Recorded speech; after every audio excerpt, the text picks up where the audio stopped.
이제 DFI 코리아 초대 회장이신 정은기 목사님께서 선교의 성격이라는 제목으로 하나님의 말씀을 증거해 주시겠습니다.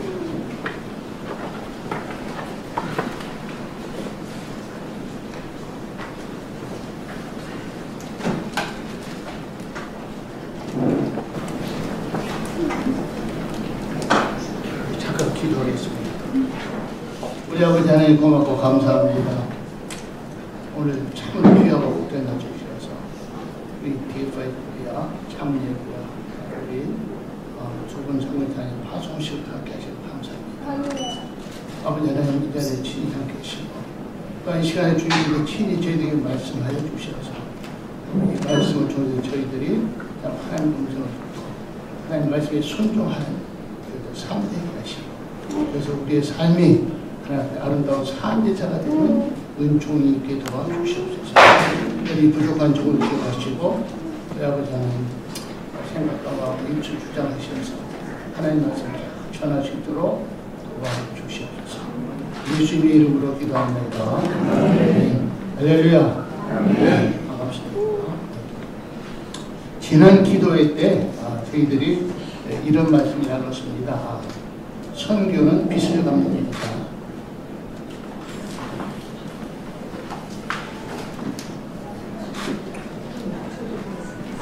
우리가 보통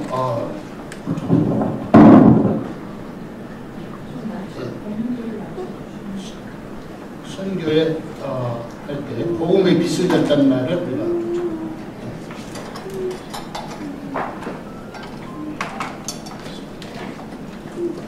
복음의 빚을 졌다는 말을 우리가 많이 합니다.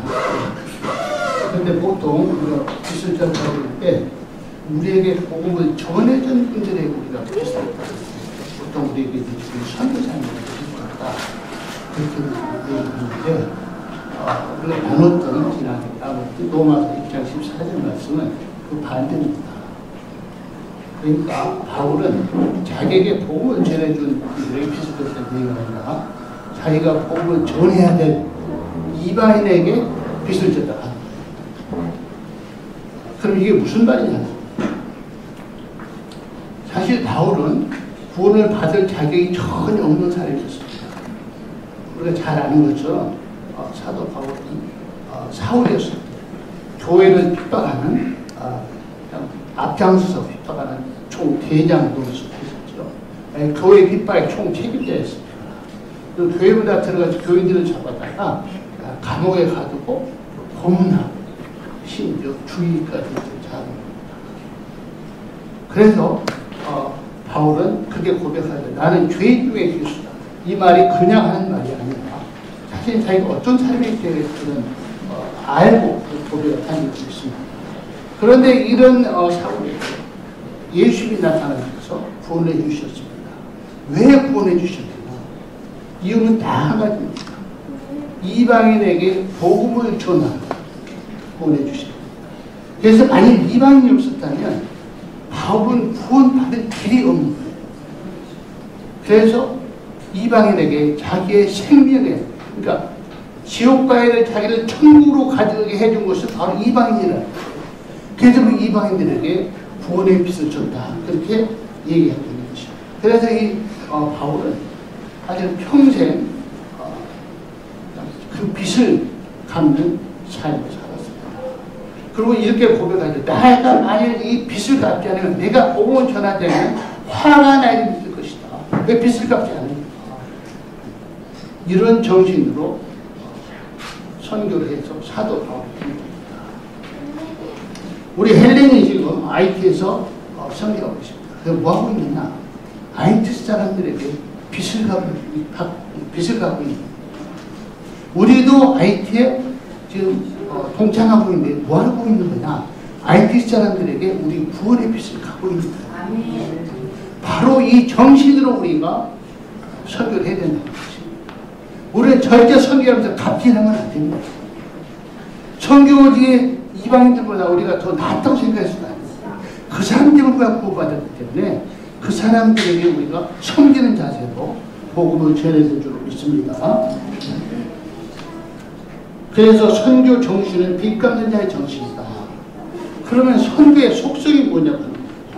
오늘 본문 4장 18절은 선교가 무엇인지 우리에게 아주 중요한 단서를 제공해주고 있는 그런 구절입니다. 한번 보십시다. 우리가 4장 18절을 보시면 이는 받으실 만한 향기로운 제물이요 하나님을 기쁘시게 한 것이라 그렇게 말씀하고 있습니다. 그러니까 이 빌립보 교인들이 사도 바울에게 보낸 그 선교 헌금을 뭐라고 지금 얘기하고 있느냐? 향기로운 제물이라고 얘기해요. 희생 제물이라는 겁니다. 그럼 지금 희생 제물이 뭡니까? 구약의 제사에서 하나님께 드리는 양이나 염소나 소와 같은 그런 제물이라고 하는 거예요. 그렇다고 한다면 선교 헌금이 희생 제물이라고 한다면 선교는 뭡니까? 희생 제사가 되는 것입니다. 제사가 됩니다. 여러분 제사하기 때문에 우리가 선교의 속성을 잘 알아야 되는 게 뭐냐면 우리는 보통 선교를 후원한다고 얘기해요. 그런데 우리가 제사를 후원합니까?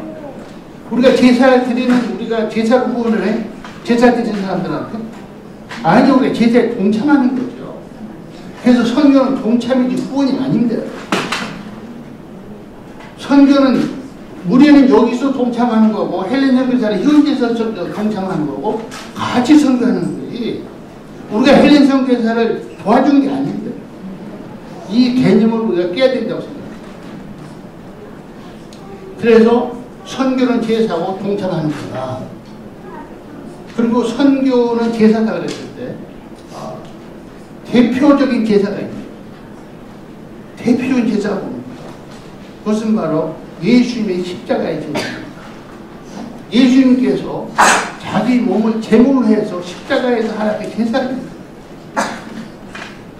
그래서 모든 제사는 사실 그 우산 안에 들어가야 되는 겁니다. 그럼 예수님의 십자가의 제사를 통해서 무슨 일이 일어납니까? 예수님께서 십자가에서 운명하셨을 때 지성소와 성소를 맡고 있던 휘장이 위에서 아래로 딱 찢어졌습니다. 그래서 성경은 뭐라고 얘기했냐면 하늘로 가는 새롭고 산 길이 열렸다 그렇게 얘기했어요. 그러면서 하늘의 문이 열립니다. 바로 이 십자가의 제사가 하늘의 문을 여는 제사가 됩니다. 그래서 여러분 선교가 뭐냐? 선교는 하늘 문을 여는 사역이라고 하는 거예요. 지금 우리 헬렌이 IT에서 선교 사역을 하고 있는데 그게 뭐 하고 있는 거냐? IT의 하늘 문을 열어주고 있는 줄 믿습니다. 아멘이십니까? 여러분 굉장히 중요한 거예요. IT에 캄캄하게 닫혀 있었던 수천 년 동안 닫혀 있었던 그 문을 열어주고 있는 거죠. 그러니 얼마나 힘들겠습니까? 얼마나 힘들겠습니까? 거기에 우리도 동참하고 있는 거예요. 그래서 IT에 하나님의 은혜가 임하고 하나님의 구원이 임하도록 문을 열어주고 있다고 합니다. 그래서 우리는 헬렌과 하나가 돼서 IT의 하늘문을 열고 있다. 이 생각을 이 철학을 가지고 우리가 선교에 동참해야 된다고 믿습니다. 그러면 우리는 보통 이런 콤페인이 나올 수가 있죠. 우리는 그럼 IT의 그 하늘문을 열어주려고 우리가 정말 동참해서 노력하고 있는데 그럼 우리의 하늘문은 누가 열어주냐? 우리부터 열고 같이 열어야 되는 거 아니냐? 그렇게 우리가 얘기할 수가 있는데 오늘 4장 19절을 보시면은 이런 말씀이 나옵니다. 나의 하나님 그리스도 예수 안에서 영광 가운데 그 풍성한 대로 너희 모든 쓸 것을 채우시리라. 여러분 이게 무슨 말씀입니까? 우리는 알게 하늘문을 열고 있는데 우리 하늘문은 하나님이 여신다. 우리 하늘문은 하나님이 열어주신다는 겁니다. 그리고 우리에게 은혜와 복을 주시는 줄로 믿습니다. 그래서 우리가 IT 문을 열을 때 우리 하늘문이 열리는 거예요. 우리가 다른 사람의 문을 열어줄 때 우리 문이 열린다고 합니다. 여러분 이것이 굉장히 중요한 선교의 비밀이라는 거죠. 여러분 이것은 세계 역사가 지금 증명을 하고 있습니다. 종교개혁 이후에 세계 선교사를 최초로 파송한다는 건 여러분 어딘지 혹시 아십니까?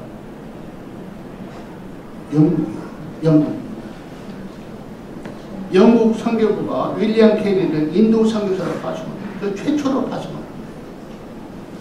그리고 이제 뭐 리빙스턴이 아프리카로 가고 또 수많은 선교사님들이 세계 각국으로 퍼져서 그 나라의 문을 열고 수천 년 동안 닫혔던 하늘의 문을 열고 있어요. 그때 무슨 일이 일어났습니까? 영국의 하늘문이 열리면서 하나님께서 은혜와 복을 쏟아부어 주시니까 그 조그만 섬나라가 전 세계를 지배하는 해가 지지 않는 나라가 된 겁니다. 여러분 놀라운 얘기죠. 놀라운 얘기. 그 바톤이 미국으로 넘어갔죠. 미국으로 넘어갔어요. 지금 세계에서 선교사를 제일 많이 파송하고 있는 나라가 미국. 여러분 미국이라는 나라가 지금 뭐 우리가 생각할 때 어마어마한 나라 같지만 역사가 250년도 안 된 나라입니다. 그런데 그 나라가 세계를 호령하고 있어요. 왜 그러냐? 미국의 하늘문을 하나님이 여신 거예요. 왜? 세계의 선교사를 제일 많이 파송해요. 미국 다음으로 선교사를 많이 파송하고 있는 나라가 어딘지 혹시 아십니까? 그 나라가 바로 우리나라입니다. 나라 크기를 보면요, 우리나라는 제가 텍사스에 있으면 텍사스 5분의 1밖에 안 돼요. 한 주에 5분의 1밖에 안 되는 조그만 나라가 세계의 선교사를 미국 다음으로 많이 보내고 있어요. 여러분 세계를 다녀오시면요, 선교사, 한국 선교사님이 없는 나라도 없어요. 하드가 있어요. 정말 놀라운 얘기. 그래서 그분들이 나가서 그 나라에 닫힌 하나님들을 지금 열어주고 있는 거예요. 그러려면 하나님이 가만히 계실 수가 있겠습니까? 그래서 우리나라의 문을 열고 계십니다. 네. 여러분 저는 6.25를 거쳤는데 6.25 때 제가 3살이었어요. 6.25를 거치고 지금까지 살아오면서 한국의 역사를 저는 아주 경험하고, 오늘 여기도 이제 그런 분들이 좀 계시겠지만 경험하고 왔어요. 근데 지금 한국은요, 그때는 완전히 다른 나라입니다. 다른.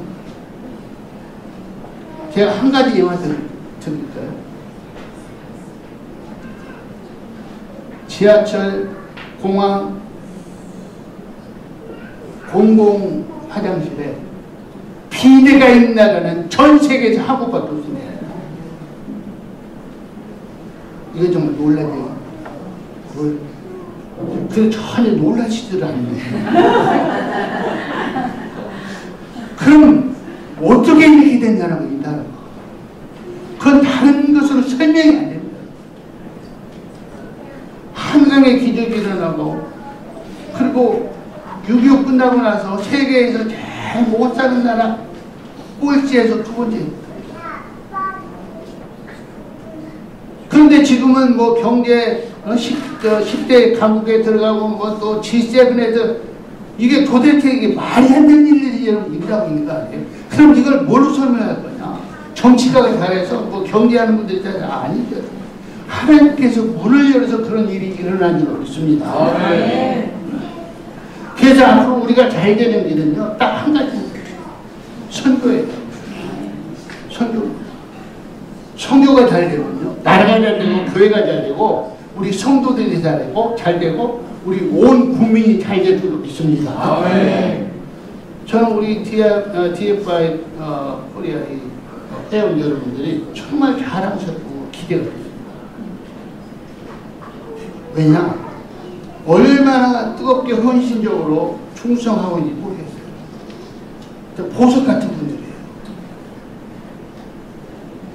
그래서 여러분들이 지금 정말 순수하게 설교에 동참하셔서 아이템 문을 지금 여는데 정말 온 심혈을 기울이고 계십니다. 제가 카톡방에 기도문 올라오고 눈물이 나요. 어떻게 이런 기도를 했다.